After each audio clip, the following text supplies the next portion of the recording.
In this video, I will teach you the easiest way how to start and crochet a chain stitch.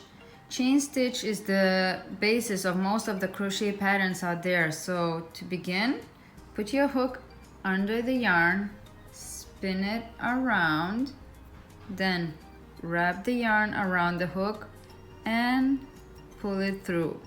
You can tighten it up and then you have a knot.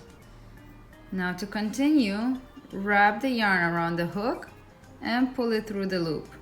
Wrap the yarn, pull it through.